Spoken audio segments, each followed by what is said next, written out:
Rikthehemi në studio, do të kemi informacionet të tjera për ndarë me ju thash edhe më herët, por se tani e keni mësuar që jemi në InfoClub. Si çdo mëngjes tjetër me kolegen Adelina Onuzi. Mirëmëngjes, mirë se erdhe Adelin. Mirëmëngjes Jola, mirë se të gjeta edhe ditën e sotme, e premte tashmë, e dim fare mirë se sa me rëndësi e kemi në vetvete dhe sa duam ta zhvillojmë këtë fundjavë, kështu që patjetër që do nisim me informacione që ndoshta edhe ne na pëlqejnë më shumë edhe i kemi si me avantazhe në këtë rast. Çfarë na ke sjell në këtë të premte, me çfarë nis? Tani duke qenë se secili prej nesh është pak kafedashës, paktën edhe nga rrethi ynë me sa dëgjojmë. Kafedashës pak apo shumë? Kafedashës kështu me shumicë, por që e dim që mëngjesi nis me kafen, por që padyshim e dim në të njëjtën kohë dhe her pas here diskutohet për benefitet ose ndonjëherë kemi dëgjuar të flitet edhe për anët jo të mira të përdorimit të kafes në vetvete. Megjithatë, sipas studimeve të fundit tregohet që ndikon në jetën më të shëndetshme e sidomos te gratë. Jemi mësuar që her pas here të përballet edhe me akuza të forta, si thuash, por tashmë sipas studimeve tregon që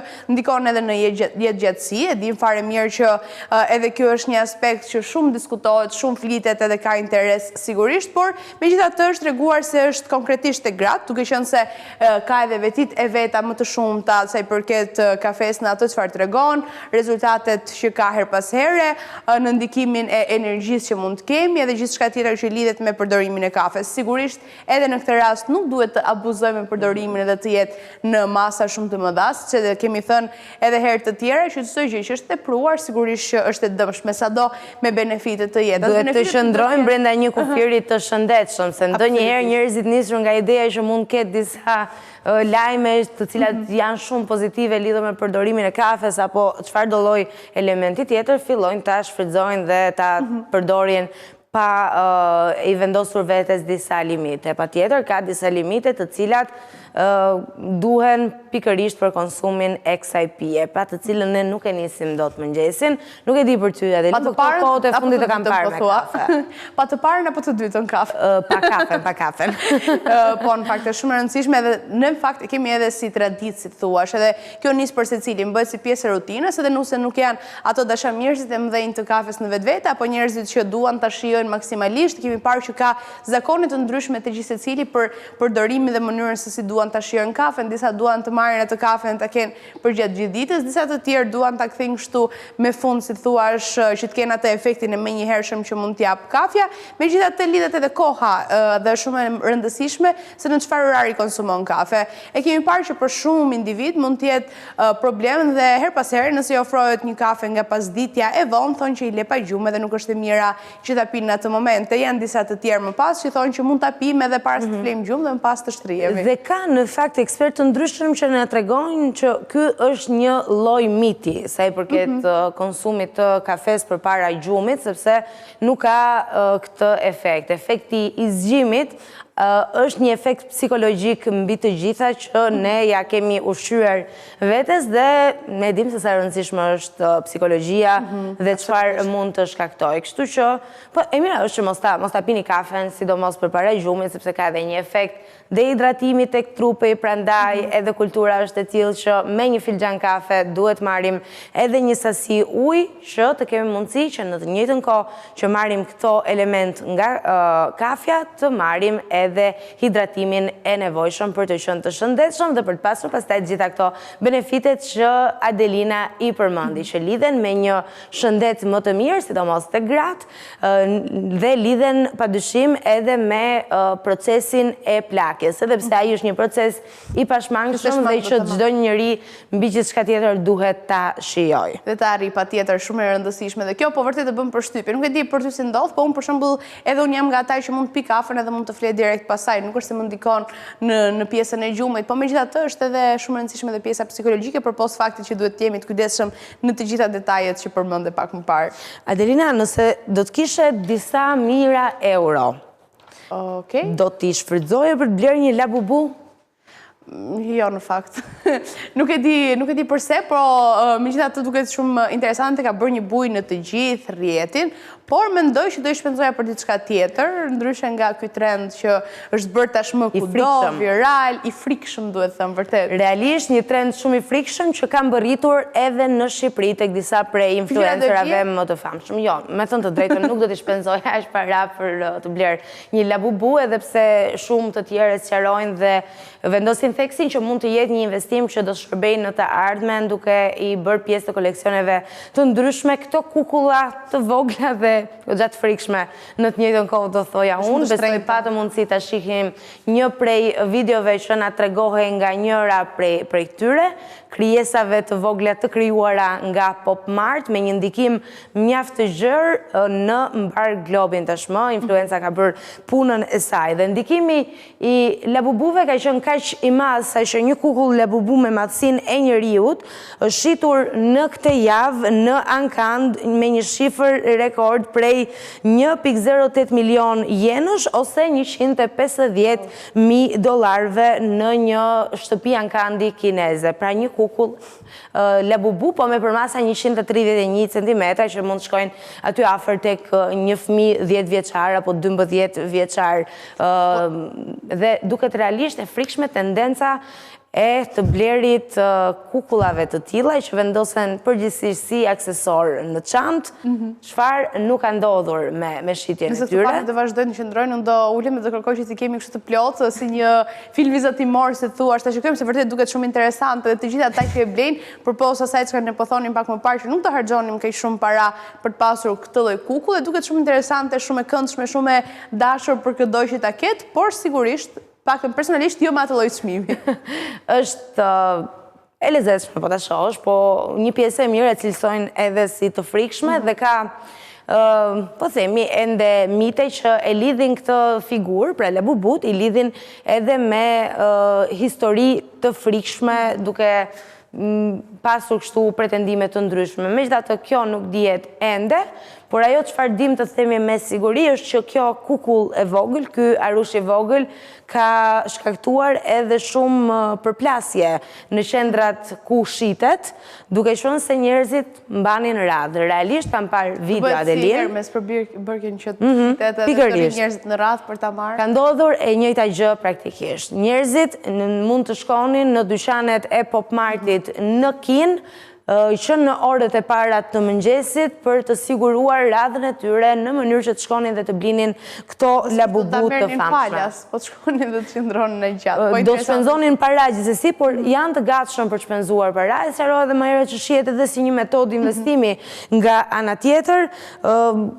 Ky Ankand i zhvilluar, po ashtu na tregon ndikimin dhe influencën e jashtëzakonshme që ka patur. Janë hedhur në treg dhe në shitje 28 produkte, por patjetër me i shtrenjtë ishte i shitur për $150.000, një labubu me 131 cm. Është bërë trend viral në rrjetet sociale, kemi parë në Instagram, TikTok, gjitha mediat ndërkombëtare janë duke shkruar për labubut, vlogerët e ndryshëm në YouTube janë duke dedikuar video me radhë për të sqaruar se çfarë është ky trend i çuditshëm dhe Pop Mart ka shënuar periudhën më të mirë të shitjeve, që prej tregtimit të parë të labubuve. Dhe nëse do ndalemi konkretisht në shifra, të ardhurat e kompanisë Pop Mart, që është kompania prodhuese e këtyre kukullave interesante, po edhe të frikshme nga ana tjetër, për vitin 2024 flasim, pra për shifrat e fundit, ishin 13 milion yen, më shumë se dyfishi i krahasuar me vitin e kaluar. Pra, nga 2023 në 2024, një sukses që i atribuohet pikërisht kësaj kukulle është dyfishimi i të ardhurave nga viti në vit i Pop Martit dhe besoj që me këtë trend i cili kam përshtypjen do të vijoj akoma edhe për një kohë të gjatë, akoma edhe më shumë do rriten të ardhurat e Pop Martit. Është e jashtëzakonshme ndikimi që ka patur. Edhe në Shqipëri ke video të pafundme të njerëzve që tregojnë për labubut dhe që po përpiqen të gjejnë kukullën e tyre. Dhe ajo çfarë është më interesante dhe mënyra më e mirë e marketimit të një kukulle të tillë është fakti që ato përgjithsisht blihen në blind boxes. Pra, klienti nuk ka mundësi ta shohë se cila është kukulla që shndron brenda asaj kutije, por e blen, jep parat dhe pastaj e sheh dhe është ai entuziazmi i të njohurit të panjohurës, pra në këtë rast ti merr diçka që nuk e di çfarë është dhe krejt papritur entuziazmi bën të vetëm për të parë se çfarë ka brenda asaj kutije. Dhe një tjetër mënyrë mjaft interesante që është gjetur për të marketuar dhe për të krijuar këtë bumin dhe bujën e jashtëzakonshme që ka patur është se asnjë kukull nuk i ngjan tjetrës. Pra janë të gjitha të ndryshme dhe kjo padyshim që i bën shitjet akoma edhe më speciale. Duket shumë interesante, në fakt dhe mua më bën përshtypje gjithë strategjia që kam përdorur për ta shitur një marketing i jashtëzakonshëm, në të njëjtën kohë strategjitë e tjera, siç është fakti që askush nuk e di se si do të jetë pakoja e tyre, në të njëjtën kohë që nuk do të jenë të ngjashme, ndaj edhe ka pasur shitje të jashtëzakonshme për të kaluar nga një metodologji ndoshta shumë interesante e marketingut, e prodhimit të një kukulli dhe në të njëjtën kohë e të bërit të gjithë njerëzit të dashurohen me këtë kukull, të kalojmë tek një lajm tjetër. E dim fare mirë se të rëndësishme janë lajmet për ndërtesat, sidomos kur bëhet fjalë për zhvendosje. Kemi parë vit pas viti diferencën që ndodh, nevojën që shtohet për të shtuar ndoshta pallate të reja e gjithçka tjetër në infrastrukturë, por megjithatë bëhet fjalë tashmë për një kompleks ndërtesash që peshon 7500 ton dhe ka në të njëjtën kohë një sipërfaqe prej 4030 m2 dhe ndodhet në Shangaj. Është vendosur që të zhvendoset në këtë rast, sepse do të bëhen disa ndryshime në të gjithë zonën ku janë të vendosur. Pas kanë punë për një kohë gjatë me ato përmasa që ti përmende. Por do të ndodh nga robotët. Kanë filluar të jenë edhe aty, pra zhvendosja po bëhet pikërisht nga këta robot dhe kjo është ajo që ka të habit edhe në vetvete, që edhe në ndërtim, që e kemi parë që është një nga fushat që her pas here ka nevojën për punonjës, e kemi parë krizën që është jo vetëm në Shqipëri në vendin tonë, po anë mban botës që flitet, madje edhe ndërtesat që shtohen sa më shumë, në të njëjtën kohë edhe pagesat për shkak të mungesës fuqisë punëtore kanë filluar të zëvendësojnë me anën robotike. Nëse ndalemi konkretisht sa robot do duhen për procesuar me këtë lëvizje dhe me këtë zhvendosje, janë 432 robot lëvizës që do të merren intensivisht për këtë lëvizje dhe zhvendosje, por shikonim edhe nga pamjet në monitor që realisht duke shumë e çuditshme lëvizja e të gjithë ndërtesës e kompleksit në vetvete, sepse të bën habi për të gjithë mënyrën se si funksionon, se si do të ndryshoj e gjitha. Po si po thonim pak më parë, është një zonë shumë e zhvilluar që ka nevojë her pas here për ndryshime në infrastrukturë, kështu që në këtë rast do shtohen shumë detaje momentin që do kenë mundësi për të pasur hapësirën. Në këtë rast zhvendosja do të jetë patjetër e përkohshme, do kemi edhe shtim të parkimit, do jenë vende nëntokësore, kështu që do kenë mundësi në 3 kate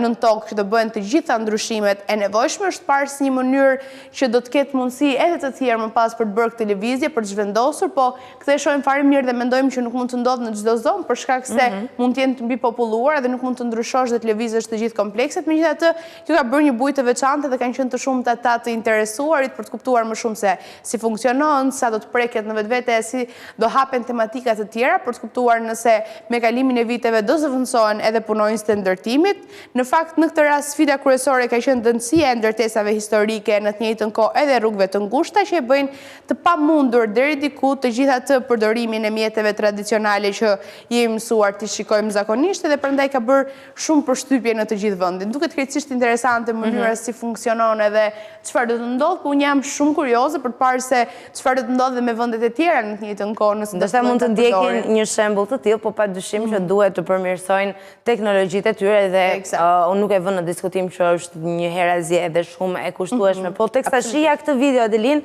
e vetmja gjë që mund të mendoja është që çdo kohë ka problemet e saj, po një herazi krijon edhe zgjidhje. Ti e nisi dhe the që ka një mungesë të fuqisë punëtore, sidomos në fusha të tilla, sikurse mund të jetë ndërtimi, por nga ana tjetër ka një kërkesë për ndërtesa të reja, por me këtë metodë të re duket se i është gjetur zgjidhja. Nuk e vë në diskutim që është e kushtueshme, por që po çdo kohë prodhon problemet e saj, por prodhon nga ana tjetër edhe zgjidhjet më efektive për të ardhur në ndihmë. Dhe siç kemi thënë, do duhet mësojmë të përshtatemi, kështu siç ka ndodhur edhe me rastin e Shangajit, mos të shajmë, si thua, apo të shënjestrojmë në këtë formë inteligjencën artificiale, robotikën, çdo lloj zhvillimi që vjen nga teknologjia, po të shohim të marrim më të mirën edhe ta shfrytëzojmë, ta kthejmë në të mirën tonë, ndonë se mund të jetë e kushtueshme në një farë pike deri në momentin që do të jetë më e zakontë për secilin. Dhe ishte ky lajm interesant me cilin e mbyllim Info Clubin.